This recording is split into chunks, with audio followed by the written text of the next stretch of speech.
Tren fashion di seluruh dunia telah dimulai sejak ribuan tahun yang lalu. Banyak dari fashion ternyata merupakan bagian dari sebuah budaya, namun memiliki arti yang lebih dalam. Dalam bermacam bentuk atau cara, berpakaian dan berdandan tertentu akan mencerminkan keadaan dan perilaku budaya pada suatu masa. Ternyata beberapa di antaranya adalah tren fashion yang cenderung membuat tidak nyaman pelakunya. Seperti apakah tren yang ternyata bagian dari budaya yang cenderung menyakitkan dan bahkan mematikan itu?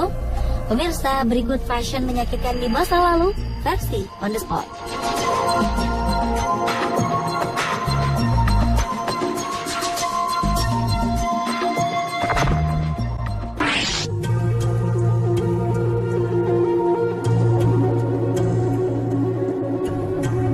Foot binding atau tradisi membebat kaki adalah sebuah tradisi masyarakat Cina yang bertujuan untuk menghentikan pertumbuhan pada kaki perempuan.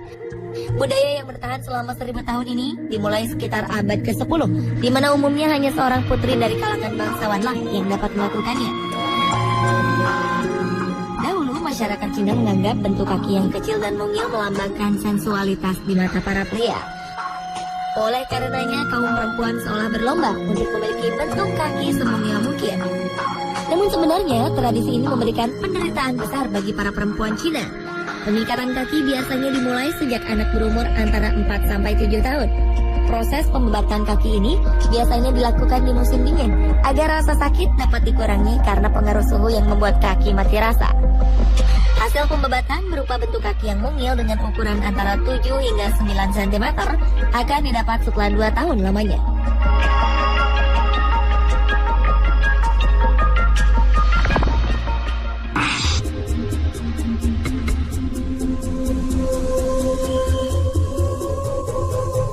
Pada abad ke-17, sekitar tahun 1618 hingga 1683, dinasti Manchu memerintahkan setiap pria untuk memanjangkan rambut dan menguncirnya. Kuncirnya pun berbentuk unik. Sebelumnya, para pria harus mencukur habis rambut di sisi pelipis dan di atas dahi setiap 10 hari. Mereka kemudian memanjangkan rambut yang tersisa dengan cara menguncirnya. Pemerintah dinasti Manchu menerapkan peraturan yang sangat keras. Mereka mengancam siapapun yang tidak mau memanjangkan rambut dan menguncirnya dengan hukuman mati. Tak heran, para pria yang ingin berambut pendek harus hidup jauh dari perkotaan dan bersembunyi di hutan demi bentuk rambutnya itu. Barulah pada 1912 setelah keruntuhan dinasti Qing, peraturan ini dihapuskan. Kini pria Cina zaman modern lebih menyukai gaya rambut pendek.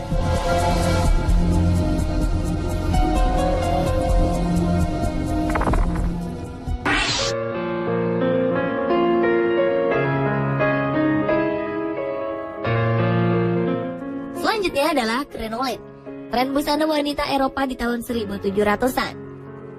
Bagian bawah rok yang mereka kenakan akan membentuk lingkaran yang super besar. Pembentukan rok dengan model crinoline ini menggunakan rangkaian kayu yang disusun menyerupai bentuk sangkar burung.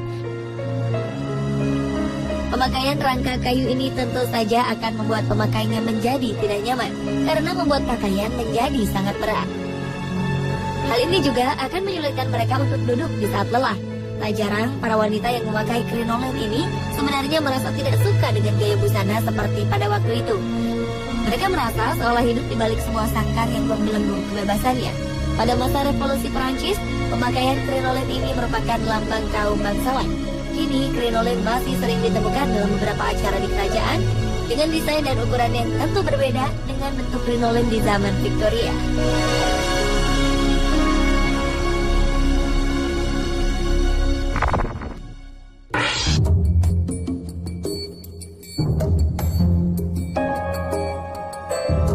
Lip plate adalah sebuah tradisi budaya suku Mursi di Ethiopia, di mana bibir para wanita memiliki bentuk yang tak lazim. Dalam budaya suku Mursi, tingkat kecantikan kaum perempuan biasanya ditentukan dari besarnya bentuk bibir mereka. Semakin lebar bibir yang mereka punya, maka akan terlihat semakin cantik di mata pria. Karena pandangan ini, banyak wanita berusaha sekuat tenaga untuk melebarkan bibirnya.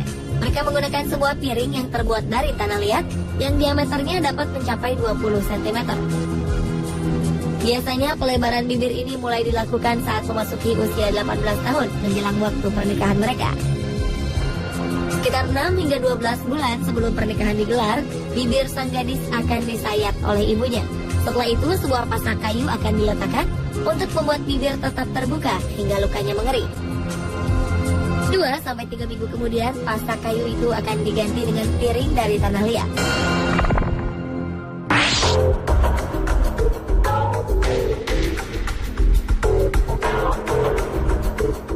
Wanita suku Kayan di utara Thailand terkenal hingga penjuru dunia dengan budayanya memakai cincin pada leher mereka. Karena itu, tak heran jika julukan leher panjang atau leher jerapah pun melekat pada wanita-wanita suku Kayan ini. Wanita yang memakai cincin terbanyak akan sangat disukai. Oleh karena itu, tak jarang di antara mereka akan berusaha memakaikan cincin ini di leher anak-anak mereka sejak usia 5 tahun.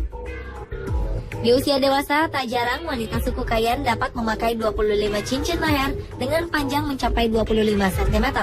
Konon, seorang wanita Kayan akan mengalami patah leher jika cincin yang menyangganya dilepaskan. Tak jarang leher mereka akan lunglai karena menahan beban kepala yang begitu berat.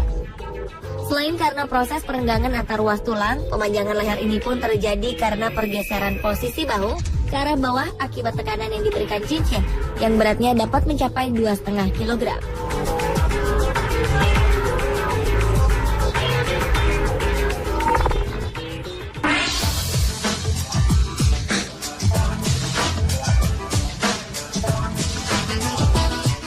Berikutnya adalah bagian dari budaya suku Dayak di Kalimantan. Para wanita di sana memiliki telinga yang panjang. Kondisi ini menunjukkan bahwa ia adalah seorang bangsawan, sekaligus untuk membedakan dengan perempuan yang dijadikan budak karena kalah perang atau tidak mampu membayar hutang. Proses pemanjangan ini kebanyakan dimulai sejak bayi baru lahir. Pada telinga mereka akan diberi lubang dan pemberat agar daun telinga menjadi lentur dan memanjang.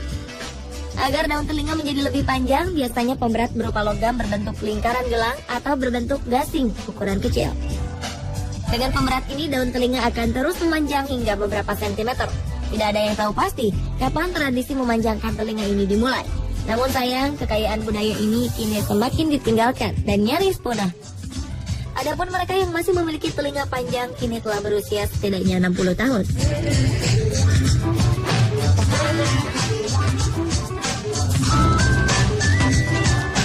Pemirsa, itulah fashion menyakitkan di masa lalu versi On The Spot.